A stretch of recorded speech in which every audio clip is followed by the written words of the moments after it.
Well, howdy, Pastor Mark Driscoll here with a little teaser for what's coming up. I've got an Elijah series from 1 Kings 17 through 2 Kings 2. It's going to run March, April, May, June, 4 months. And we are going to look at Elijah.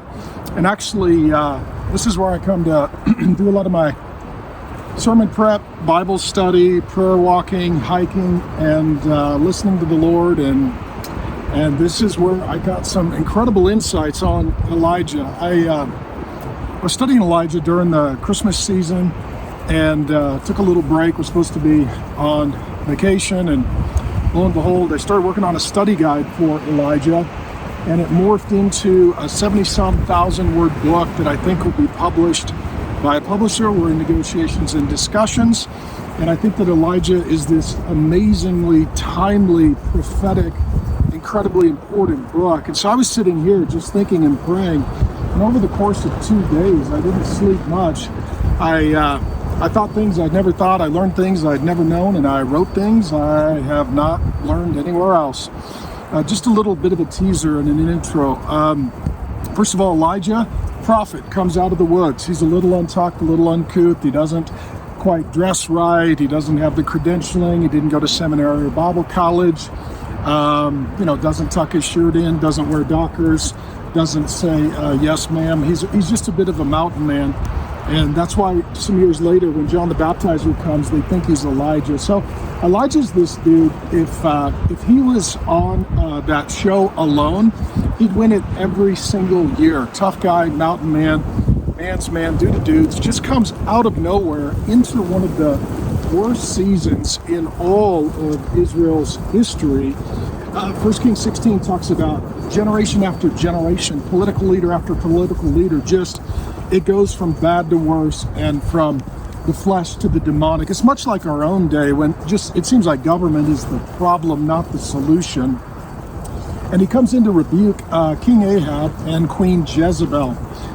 They brought into the nation of Israel the worship of two demon gods, Baal, supposedly a male deity, Asherah, supposedly a female deity. They would have just really nasty sexual relations. I mean, this is kind of Rihanna at the Super Bowl meets Sam Smith kind of situation. Just real naughty. Kind of needs some hand sanitizer just for your eyes if you're going to see that. But they get married to align these two kingdoms. Her dad, Jezebel's, was the king of Sidonian kingdom, and he was a high priest of the demon goddess Asherah. And so they brought the worship of Baal and Asherah into Israel. Well, this is syncretism. This is where you take Bible belief and demonic cultural sexuality, politics, apostasy, and you combine it together. It's the same thing that is happening right now in the church with the woke joke folk, the rainbow flag churches, the denominations getting so overtly ungodly and anti-Bible that it causes you to shudder. You can't even say good day, men and women, or boys and girls at Disney. And so as I'm studying all of this, I'm realizing that we're dealing with the same issues in a different day.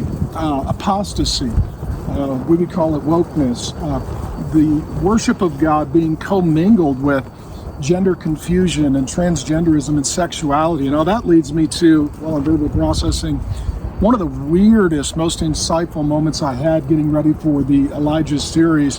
When they go to arrest and kill Jezebel, she's surrounded by her male eunuchs. So what happens is when you have the Jezebel spirit, it castrates the men. It literally castrates the men. And what you see with Jezebel and Ahab is not just people, but spirits working powerfully through people. How do we know this? Well, in Revelation 2, Jesus rebukes a church and says, you tolerate that woman Jezebel, who is a false prophetess and seduces people to sexual sin. False teaching, false prophecy, political leadership, fear, bullying, intimidation, demonic power, co-opting the church. And what Jezebel does, she closes all the churches. It may have been the spirit of Jezebel that closed a bunch of churches recently during COVID. And then she compromises the churches, and then she controls the churches, and then she castrates the men. Sound familiar? Yeah, welcome to it. Could you even imagine a world where the leading ruler was a man who was weak and passive and incompetent, and alongside of him was a controlling evil woman who slept her way to the top. Glad we don't have anything like that in America. Nonetheless, that being said, when it comes to Jezebel and Ahab, they're not just people, they're people that are empowered by demonic spirits. And today we're seeing the same trends because even though it's new days, it's old demons. That's going to be my thesis for Elijah. New days, old demons. The demons are up to their same tricks. Passive Ahab men who are passive. They won't activate. They won't take responsibility. And young men, this is where we find ourselves. Record numbers of young men out of the workforce, no intent of finding work. Record number of young men who are not in church. Record number of young men who are not in college, not in the military. What are they doing? They moved home to live with their mother. That's where they are. They are watching porn. They are playing video games, and they are on social media just ranting and raving while accomplishing nothing and being no one. That's passive Ahab men. Our whole generation is run by the spirit of Ahab. So what I'm going to do in conjunction with the Elijah series on Wednesday night at Real Men, live at Trinity Church in Scottsdale, and also live online to the nations, we're going to talk about the Ahab spirit, and we're going to put some steel in your spine, gentlemen. And if you're a living jellyfish with no vertebrae, we got to get you shored up. Ahab is the problem, not the solution. In addition, Jezebel, controlling, demonic, highly spiritual, leads through fear and intimidation, highly successful, high control, sensual woman who castrates, neuters, and controls men. If it sounds familiar, it's because we call it America and Western culture. We're going to do a head-on collision with the spirit of Jezebel, and I'm going to teach as well at Real Men on controlling women who either have the Jezebel spirit or the Jezebel oppression or Jezebel personality. The same is true with Ahab. Some have the Ahab spirit. They have no fight in them. They're completely passive. You cannot activate these men. Some men have oppression, and like Ahab, they have seasons where they're oppressed or they're fearful or they're scared.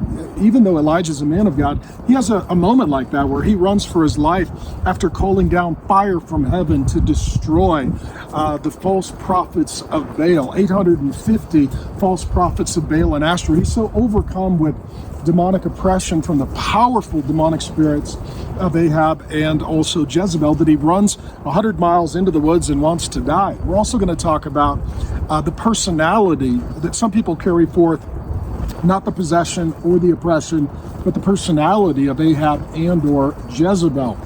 And that may be you. And let me tell you this, this is going to be probably the most controversial, the most timely, the most prophetic sermon series I've ever done in my entire life.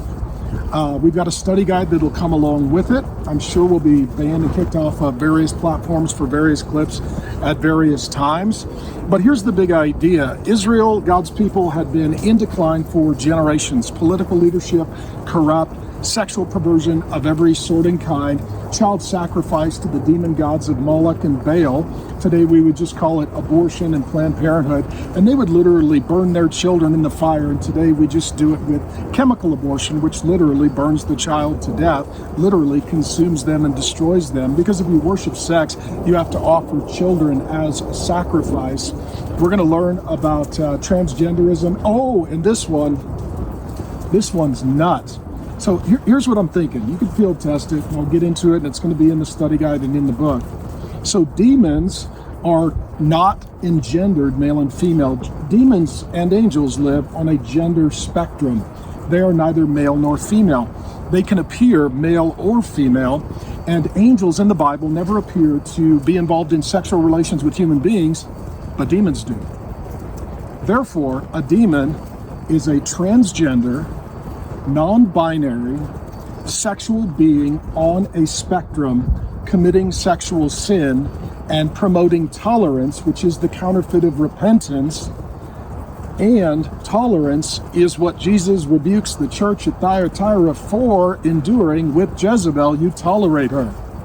So yes, the reason we're seeing such an avalanche of transgenderism that is leading to mental health, suicidal ideation, unprecedented depression among younger generations, it's demonic.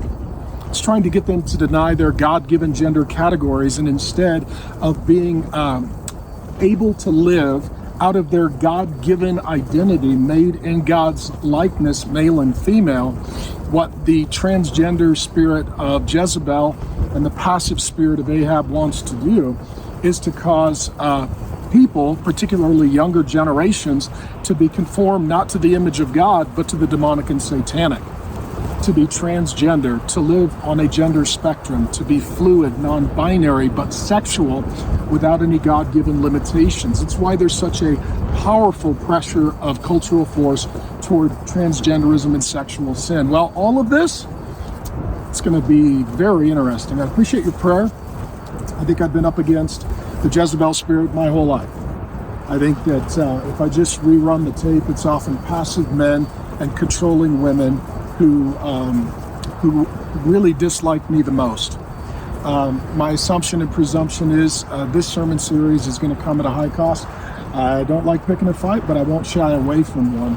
And since we're in days like Elijah, cultural decline, sexual sin, theological cowardice, syncretism in the church, apostasy among younger generations, seduction, transgenderism, castration, and the murdering of children. It seems like our only hope is we need a few people with the spirit of Elijah, which is the Spirit of God, the Holy Spirit, to stand up, to take a stand, to make a difference, to call the shots, to take the shots, and to say it like it is before it's too late. God does that in the days of Elijah, and he brings the bit of a revival. We've had little intimations of that, and maybe that flame of God's revival fire is coming. If not, I would expect more fire to come down from heaven, just like it did in the days of Elijah, and put an end to us all. I'll see you beginning this week, live or online. If you want to pray for me, that would be great. And if you are a triggered, apostate, woke, beta male, or a sexually confused, pro-transgender, high-control, broken woman, this is a really good series for you. You might even meet Jesus and get delivered.